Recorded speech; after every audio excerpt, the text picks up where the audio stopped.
Hello അസ്സലാമു അലൈക്കും. അപ്പോൾ ഇന്ന് ഞാനിവിടെ ഷെയർ ചെയ്യുന്നത് നല്ല പെർഫെക്റ്റ് ആയിട്ടുള്ള കടലമാവിൻ്റെ റെസിപ്പിയാണ്. അപ്പോൾ എല്ലാവരുടെ വീട്ടിലും ഇപ്പോൾ ഒരുപാട് സ്റ്റോക്കുള്ളൊരു സംഭവമാണ് ഈ ഒരു കടല. അപ്പോൾ നമുക്ക് ഒരുപാട് കടലയൊക്കെ സ്റ്റോക്ക് ഉണ്ടെങ്കിൽ ഇതുപോലെ കടലമാവ് ഉണ്ടാക്കിയെടുക്കാം. നമ്മൾ പുറത്തുനിന്നൊക്കെ വാങ്ങുന്ന ഒരു സെയിം കടലമാവ് പോലെ തന്നെയാണ് കേട്ടോ. നമുക്ക് പല ആവശ്യങ്ങൾക്കും ഇത് യൂസ് ചെയ്യാം. അപ്പോൾ നമുക്കിതെങ്ങനെ ചെയ്യുന്നതെന്ന് നോക്കാം. അപ്പോൾ ഇതിന് വേണ്ടിയിട്ട് ഞാനിവിടെ ചെറിയൊരു ക്വാണ്ടിറ്റി മാത്രമേ കാണിക്കുന്നുള്ളൂ. അപ്പോൾ ഞാൻ 1/2 കപ്പ് കടലയാണ് കേട്ടോ എടുത്തിട്ടുള്ളത്. അപ്പോൾ ഇതിലെ കല്ലൊക്കെ മാറ്റി ഒന്ന് തുടച്ചെടുക്കുന്നെങ്കിൽ തുടച്ചെടുക്കുക, അല്ലെങ്കിൽ ഒന്ന് വാഷ് ചെയ്തിട്ട് നല്ലോണം സ്ട്രെയിൻ ചെയ്യുക. സ്ട്രെയിൻ ചെയ്ത ശേഷം വെള്ളമൊക്കെ വാർന്നെടുത്ത ശേഷം ഒന്ന് വെയിലത്ത് വെച്ച് ഉണക്കിയെടുക്കുക. അങ്ങനെ ചെയ്യുന്നെങ്കിൽ അങ്ങനെ ചെയ്യാം കേട്ടോ. എന്നിട്ട് നല്ല ചൂടായ ഫ്രൈ പാനിലിട്ട് ഒന്ന് വറുത്തെടുക്കുക. അപ്പോൾ നല്ലോണം വറുത്തെടുക്കാണ്ട് അത് പ്രത്യേകം ശ്രദ്ധിക്കുക. 1 മിനിറ്റ് മാത്രം ഹൈ ഫ്ലെയിമിലിട്ടൊന്ന് ചൂടാക്കി എടുത്താൽ മതി. അത്രേ വേണ്ടുള്ളൂ കേട്ടോ. കുറേ നേരം വറുത്തെടുക്കേണ്ട ആവശ്യമില്ല. നന്നായിട്ട് ചൂട് കയറിയാൽ മതി ഇതിലോട്ട്. അപ്പോൾ നല്ല ഹൈ ഫ്ലെയിമിലൊക്കെ ഇട്ട് നമ്മളിങ്ങനെ വറുത്തെടുക്കുമ്പോൾ 1 മിനിറ്റൊക്കെ കൊണ്ട് നന്നായിട്ട് ചൂട് കയറുന്നുണ്ട്. അത്രയും മാത്രം മതി. അപ്പോൾ ഇത് ചൂട് കയറിയിട്ടുണ്ട്.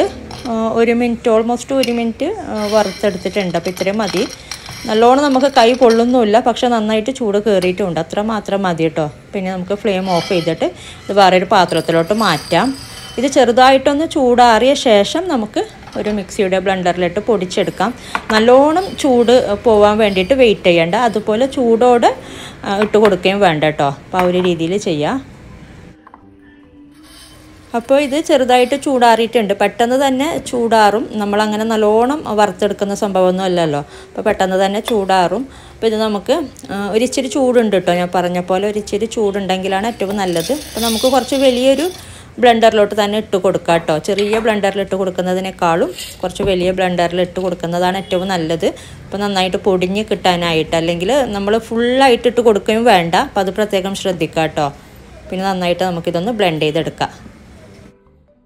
അപ്പോൾ ഞാനിത് നന്നായി പൊടിച്ചെടുത്തിട്ടുണ്ട്. ഇടയ്ക്കൊന്ന് വേണമെങ്കിൽ ഒന്ന് മിക്സ് ചെയ്ത് കൊടുത്തിട്ട് ഒന്നും കൂടെ ബ്ലെൻഡ് ചെയ്തെടുക്കുമ്പോൾ നമുക്ക് നന്നായിട്ട് പൊടിഞ്ഞ് കിട്ടുന്നുണ്ട്. ഇപ്പോൾ ഇത് കണ്ടില്ലേ, നല്ല ഫൈൻ പൗഡറായിട്ട് നമുക്ക് പൊടിഞ്ഞ് കിട്ടിയിട്ടുണ്ട്. നമ്മൾ പുറത്തുനിന്നൊക്കെ വാങ്ങുന്ന ആ ഒരു കടലമാവ് പോലെ തന്നെയാണ് കേട്ടോ. നമുക്കിതെല്ലാത്തിനും യൂസ് ചെയ്യാം. അപ്പോൾ ഇതിൻ്റെ മുടിയിലുള്ളതൊക്കെ ഒന്ന് ഇട്ട് കൊടുക്കുക, വെറുതെ വേസ്റ്റ് ചെയ്യണ്ടല്ലോ.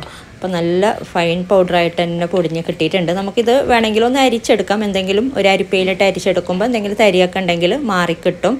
അപ്പോൾ ഒരുപാട് കടലയൊക്കെ സ്റ്റോർ ഉണ്ടെങ്കിൽ ഇതുപോലെയൊക്കെ ചെയ്ത് വെക്കാം കേട്ടോ. അപ്പോൾ എനിക്കിത് ചെയ്യാനായിട്ടുള്ള ഇൻസ്പിറേഷൻ കിട്ടിയത് നമ്മുടെ ലേഡീസ് പ്ലാനറ്റ് റംഷി ചെയ്ത് നോക്കിയപ്പോഴാണ് കേട്ടോ. അപ്പോൾ നല്ലൊരു യൂസ്ഫുൾ ആയിട്ടുള്ളൊരു റെസിപ്പിയാണിത്. അപ്പോൾ കണ്ടില്ലേ, നല്ല ഫൈൻ പൗഡറായിട്ട് തന്നെ പൊടിഞ്ഞ് കിട്ടിയിട്ടുണ്ട്. അപ്പോൾ ഞാനിത് ജസ്റ്റ് ഒന്ന് അരിച്ചെടുക്കുന്നുണ്ട് ഒരു അരിപ്പയിലിട്ട്. അപ്പോൾ നമുക്ക് എന്തെങ്കിലും അതിൽ തരിയൊക്കെ ഉണ്ടെങ്കിലൊക്കെ മാറിക്കിട്ടും. അപ്പോൾ ഒരുപാട് സ്റ്റോർ ചെയ്ത് വെക്കുന്നൊക്കെ ഉണ്ടെങ്കിൽ നമ്മൾ ചെറുതായിട്ടൊന്ന് ഒരു അരമണിക്കൂർ ഈ ഒരു പൊടി വെയിലത്തൊന്ന് നിരത്തി കൊടുക്കുക. ഒരു അരമണിക്കൂർ മാത്രം വെച്ചാൽ മതി. എന്നിട്ട് നല്ലൊരു കണ്ടെയ്നറിലിട്ട് സ്റ്റോർ ചെയ്ത് വെച്ചാൽ നമുക്ക് കുറേ മാസമൊക്കെ കേടുകൂടാതെ 1-2 മാസമൊക്കെ വെക്കാൻ പറ്റും. അല്ലെങ്കിൽ ഫ്രിഡ്ജിൽ വേണമെങ്കിലും സ്റ്റോർ ചെയ്ത് വെക്കാം കേട്ടോ. ഫ്രിഡ്ജിൽ വെക്കുമ്പോൾ പിന്നെ നമുക്ക് ഒട്ടും കേട് വരത്തില്ല.